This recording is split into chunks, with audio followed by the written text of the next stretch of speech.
क्या आपने कभी किसी इंसान को पहली मुलाकात में देखकर यह सोच लिया है कि यार ये तो बहुत घमंडी है, इससे तो मेरी कभी नहीं पटेगी, और बाद में वही इंसान आपकी ज़िंदगी का सबसे खास हिस्सा बन गया हो? अगर हाँ, तो आज की कहानी सिर्फ आपके लिए है, क्योंकि आज वाइबिंग विद तनया में मैं आपको ले चलने वाली हूँ 19वीं शताब्दी के इंग्लैंड की एक ऐसी खूबसूरत दुनिया में जहाँ प्यार की शुरुआत ही आई हेट यू से हुई थी। आज हम बात कर रहे हैं दुनिया की सबसे मशहूर लव स्टोरीज में से एक जेन ऑस्टिन की प्राइड एंड प्रीजुडिसाइज के बारे में। और हाँ, वीडियो को आखिर तक ज़रूर देखना, क्योंकि कहानी के एंड में मैं एक ऐसा ट्विस्ट है जो आपको यह सोचने पर मजबूर कर देगा कि कहीं आपकी पर्सनल लाइफ में भी कोई मिस्टर डार्सी या एलिजाबेथ बेनेट तो नहीं छुपा है। तो चलिए चाय का कप उठाइए और मेरे साथ वाइब कीजिए इस खूबसूरत लव स्टोरी में। तो कहानी शुरू होती है इंग्लैंड के एक छोटे से गांव लंगबर्न से। यहाँ रहता है बेनेट परिवार। मिस्टर और मिसेस बेनेट की 5 बेटियां हैं, जेन, एलिजाबेथ, मेरी, किटी और लीडिया। अब उस जमाने में लड़कियों की ज़िंदगी का सिर्फ एक ही मकसद माना जाता था, एक अमीर लड़के से शादी। मिसेस बेनेट दिन रात बस इसी टेंशन में रहती थी कि उनकी 5 बेटियां की शादी किसी अमीर घर में हो जाए। तभी इस गांव में एंट्री होती है एक बहुत ही अमीर और हैंडसम कुंवारे लड़के की, जिसका नाम है मिस्टर बिंगली। मिस्टर बिंगले स्वभाव से बहुत ही हंसमुख और सीधे साधे हैं। एक बड़ी सी पार्टी में मिस्टर बिंगले की मुलाकात बेनेट परिवार की सबसे बड़ी और सबसे खूबसूरत बेटी जेन से होती है। दोनों को पहली ही नज़र में एक दूसरे से प्यार हो जाता है।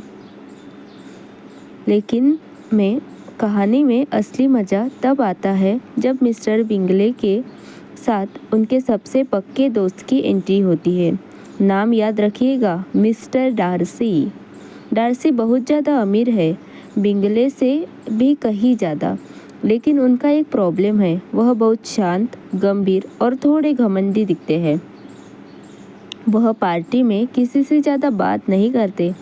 इस पार्टी में मिस्टर बिंगले डार्सी से कहते हैं, डार्सी, तुम वहाँ अकेले क्यों खड़े हो?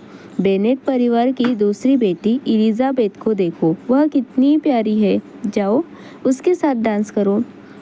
पर डार्सी एलिजाबेथ की तरफ देखते हैं और बड़ी बेरुखी से कहते हैं, वह ठीक ठाक है, लेकिन इतनी भी खूबसूरत नहीं कि मुझे अट्रैक्ट कर सके।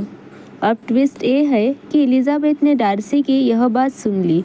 एलिजाबेथ, जो खुद बहुत ही समझदार, तेज तर्रार और सेल्फ रिस्पेक्ट वाली लड़की है, उसके दिल में डार्सी के लिए एक नफरत बैठ जाती है।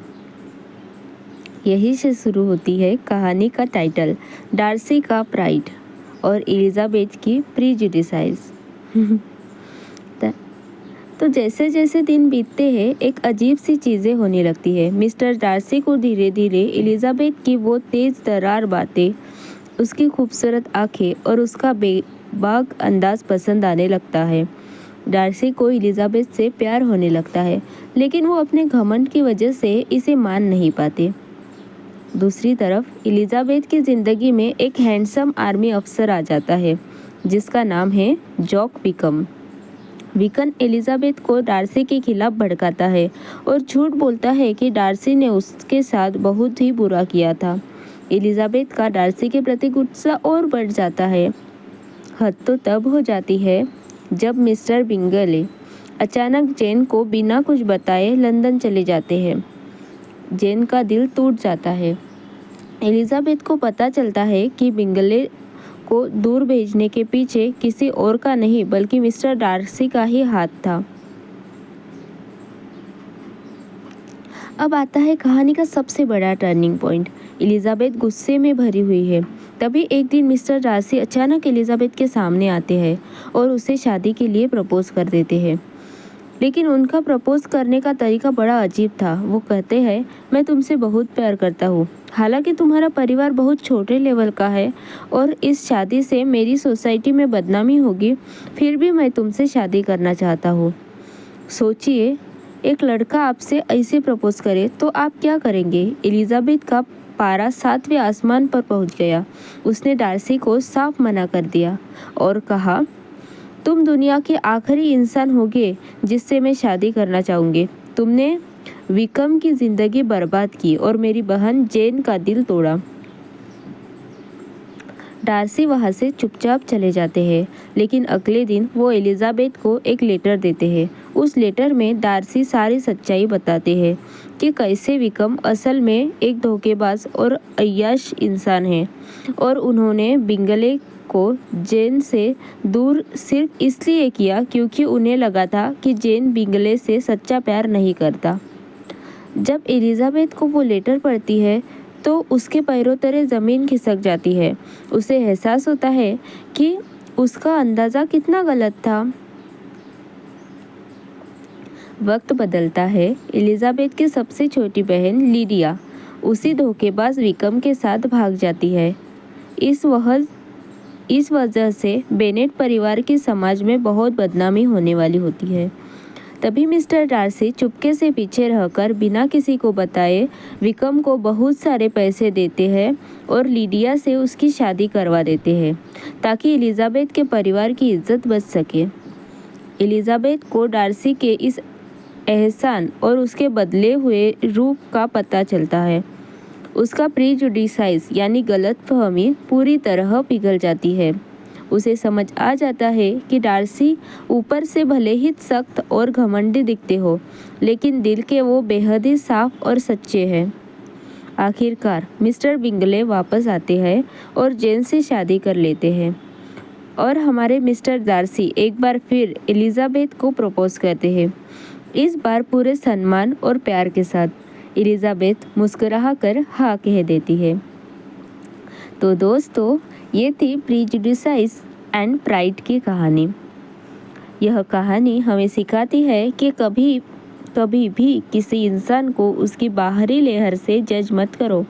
कभी कभी जिसे हम घमंडी समझते हैं वो बस उनका शर्मीलापन होता है। आपको डार्सी और एलिजाबेथ की ये नोकझोंक वाली लव स्टोरी कैसी लगी? क्या आपकी लाइफ में भी कोई ऐसा इंसान आया है जिससे पहले आपको नफरत थी और बाद में प्यार हो गया?